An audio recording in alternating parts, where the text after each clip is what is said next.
Or are you running the business just because you want to play the game, right? If you're not running your business like someone would run a winning sports team, then you're probably lacking in a few areas. And it's no different than exiting a business, right? A lot of people don't think about, okay, I'm building a business today and here's my plan for exit, much like they don't have an exit plan for their staff. And you got to make sure you're prepared for those.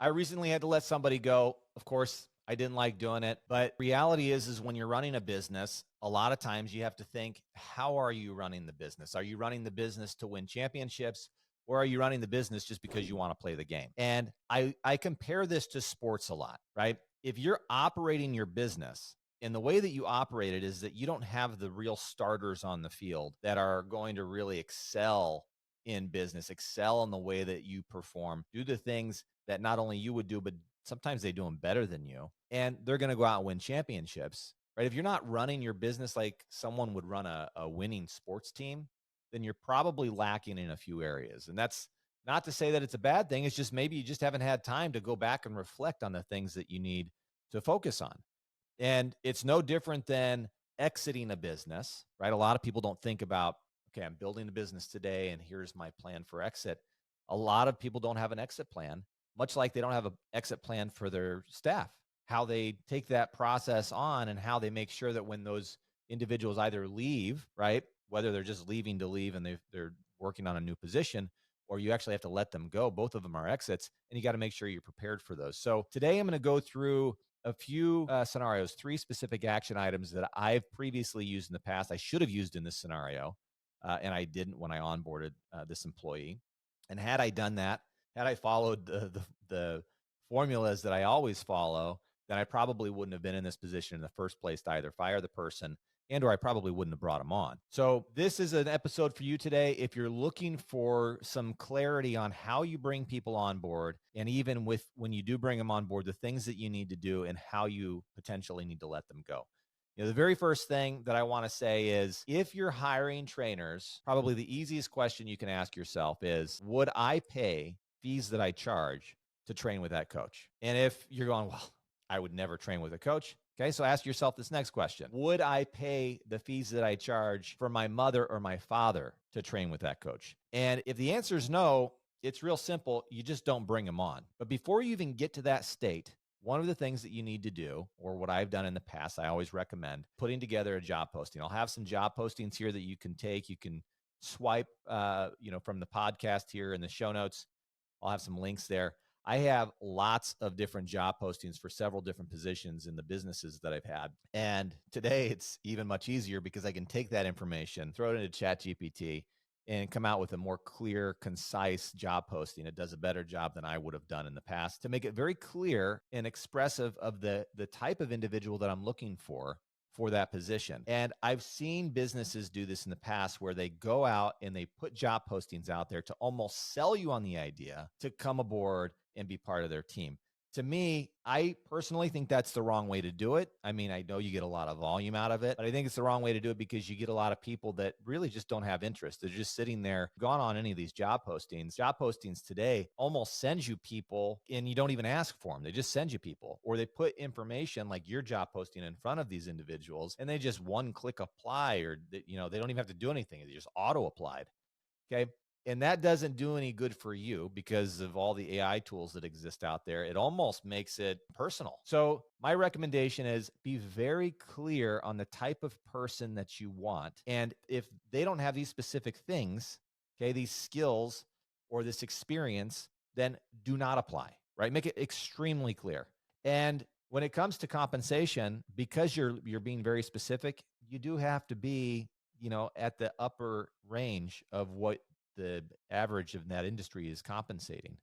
Okay. So whatever the industry is paying that specific person for that job function, you've got to find out what that is. You can go to Google and just look this stuff up and you'll find it, but you find that pay ranging, be on the upper end of that with opportunity for growth, of course. Okay. So crafting that job posting is so critical when you're putting this together. Now, when they apply, okay, because now you're not going to have as many apply. When they apply, make sure that they're sending you their resume with an email. Okay, those are requirements that you have. They have to send an email to you because you want to make sure that they're expressive in the way that they actually want the position. And then better yet, if you're willing to do this, have them send you a 1-minute video of the reason why they want the position. Maybe ask a few questions. The big thing you're looking for here is not necessarily that they can send a video, but more of the fact that they actually can use the technology, put a video together, send it over to you in the right format, and communicate effectively on camera. And that's really kind of what you're looking for more than anything, because they can look the questions up that you have and they can find the correct answers. And that's totally fine if they do that work. But more importantly, it's about them going through the process of taking that extra step to showcase how important it is for them to actually get the position. Once you've gone through that process and you're on the next stage would actually be a 15-minute video meeting. I wouldn't do phone meetings. Phone meetings are great, but the reason why I like video meetings is because it forces them, again, to be in a position where they have to use technology. Okay? They have to be on time, and they have to make sure they're set up and prepared for an actual meeting. I love it when people dress the part for the interview. In fitness, it's not usually a big deal for them to have a collared shirt or a button down or a tie or any of those things. In some businesses, it's a requirement. But the point here is that they get on video, they have their video turned on, they're talking with you, and you can see their expressions and the way that they react to the question. And the biggest thing that I look for here, okay, because a lot of hiring is gut instinct. A lot of hiring is the way you feel about the person. Because if you're hiring trainers, guess what? You're in a service industry, and if your clients don't like the trainer, okay, that's a gut feel that they get, right? It's the feeling or impression that they get from the person, right? How do they communicate? How do they have dialogue? How do they engage with you? Those are things that your clients are looking for, and you should also be looking for the same thing your clients are looking for, right? And the same thing on the sales side, right? If you're looking for somebody who's in a sales position or an influential position where they're trying to get people to sign up for personal training or sign up for memberships, we know a lot of people love the idea of having a membership, but not always do they go to the gym. So having somebody who's in that kind of influencing position where they grab people and pull them in and say, hey, get in here to the gym. Here are the reasons why, right? They have the reasons behind that person coming to the gym. You're going to be looking for that type of personality trait in that individual, right? You want your clients and customers to engage with that person the same way that you would engage with them. That's why you want them on that video, because if you can talk to them and they're having conversation and they're finding areas about you that they're trying to connect with, that's probably a pretty good person maybe to take on to the next interview. Okay. So let's say they get past that. You're like, man, this person is really good, or this person is really great. Go to the next stage. And that next stage is bringing them into the facility. Okay. If it's a trainer, have them take you through a training session. Okay. And question them on anatomy, question them on physiology, get their ideas and their philosophies of what they think and believe, and make sure that there's some alignment with you. And if you don't agree with what they're saying, ask why they think that, right? If it's so off from the way that you believe, ask why they think that, and have them provide you examples or research literature that might give them a leg up. You're going, wow, that really makes a lot of sense. Okay. I mean, I'm on this carnivore diet thing that I've been on a kick on for 30 days.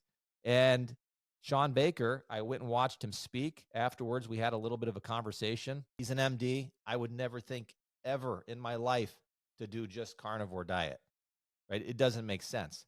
But he had some compelling reasons why it makes sense. So I've been doing it for 30 days.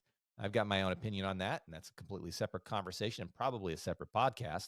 But my point is that when you're working with coaches, what you want them to be able to do is give you the information that they believe, their philosophy, and find alignment. If you don't find alignment, find the reasons why they're doing something a particular way, and see if you got to be open-minded too a little bit. See if it makes sense to you, right? So now let's say you get past that. If it's a person in like that sales position, or I always call it influence position, then you want them not only to take you through maybe a little bit of a workout so they can engage with you and you can open up that conversation a little bit more, so it's not closed door, let's sit here and sell me a pen type of thing. But after that, have them take you through their process on how they communicate with clients to sell them something. Okay. And if they've never sold in fitness, they've sold in maybe car sales, or they've had some other kind of position where they've had to sell something, have them sell you in that industry. Okay. So it's a comfort zone for them. It's something that they already know, and you're not having to try and have them come up with something on the spot. Okay. So that I found has always been really good, and it's always worked really well. And you, as the interviewer, you've got to ask questions that probe and pique their curiosity on the way that they may be able to engage, interact with you. Okay. So as soon as all that's done, the next thing, so you've created this clear job posting, they've gone through this application process, you're going to bring them on board, right, for that upper level position based on the salary range. Now you have to set clear expectations and then do regular check-ins. Okay. Without that, now for me, in the scenario that I gave earlier, I had to let that person go, but I did set clear expectations, but I didn't do regular check-ins. Okay. I wasn't measuring on a regular basis. I didn't give them a production sheet to follow, which I'll include here in the show notes as well. I didn't give them a production sheet to follow. So that way I knew every single day what was going on and how far they were along and what gaps needed to be filled, right? The truth is in the numbers. And if you're following the numbers, you can kind of see what's happening, which is the whole reason why I showed up, because the numbers were taking a nosedive.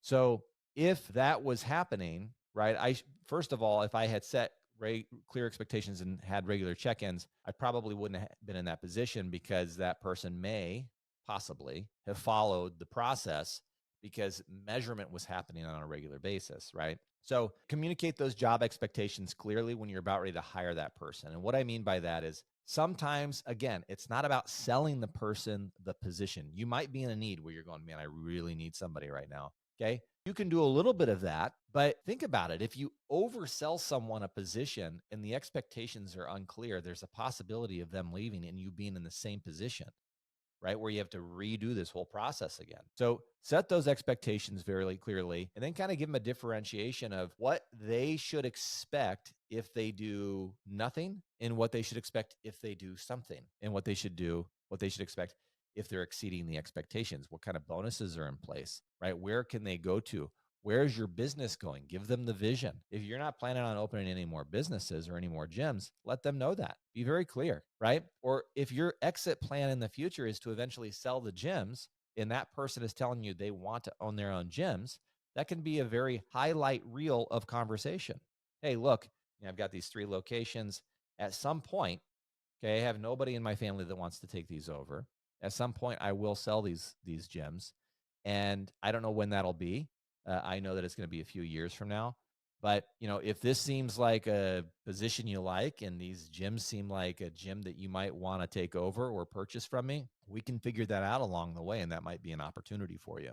Right. So that kind of conversation, if you're prepared to have it, okay, and it makes sense to you, you can have those conversations early on as well. So setting those clear expectations of what the targets are, what the goals are, how many clients you expect to renew on a monthly basis.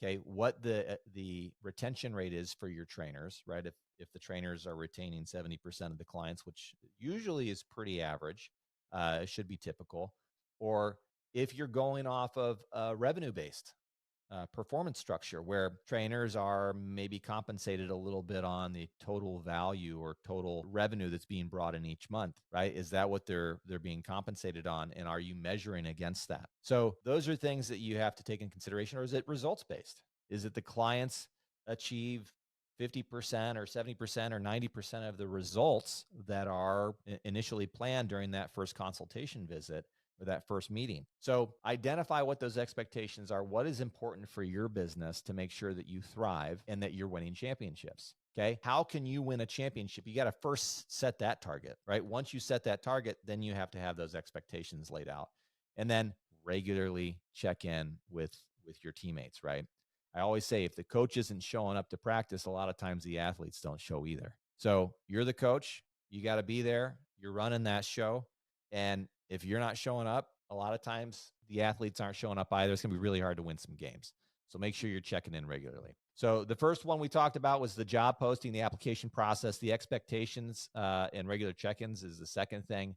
And then the third thing is evaluating the skills, and then establishing those KPIs. So you should constantly be testing their skill, right? Sometimes you'll feel like you're on repeat, but you have to practice and continue to iterate the ways that maybe you have conversations with people, role play on a regular basis. So that way, the conversations that you're having with the coaches, the conversations you're having with the team members who are doing the sales, this is second nature to them, right? They can go out and have a conversation with someone, bring somebody in for what I call a movement analysis for training, bring somebody in for a member appointment, and they're not just touring people. They're not just feature selling, what pieces of equipment are out there.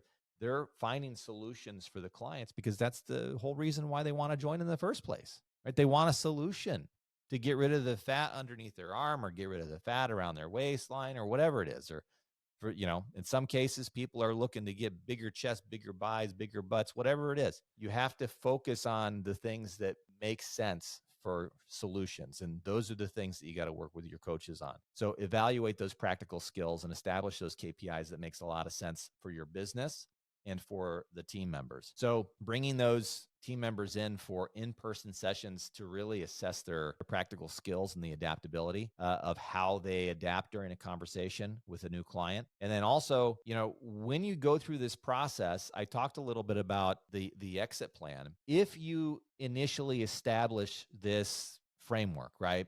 The job posting, the expectations, the practical skills, and you're doing all of this stuff, and you're laying it out as a framework, when it's time for someone to leave, if those trainers or that salesperson, if they're leaving and you have all the notes on all the clients, you have all the information on how everything is being done, then when they do leave, the knowledge transfer is pretty easy because you've maintained a good record keeping of everything, right? So it shouldn't take the next person months to get onboarded. It should be pretty quick, right? Within a week or so. So, if you're having trouble, feel free to reach out to me. One of the things that I do is I go out to gyms and I help gyms actually improve the way that their business is performing by bringing in more customers, more clients, and looking at ways to optimize their business. Sometimes it's just little things like their website. But if you're having a hard time with how you can bring on more staff and you having this effective hiring process, again, feel free to reach out. I'm going to throw some of this stuff in the show notes. Hopefully it benefits you. If it doesn't benefit you and you know of another gym owner that you think, hey, this stuff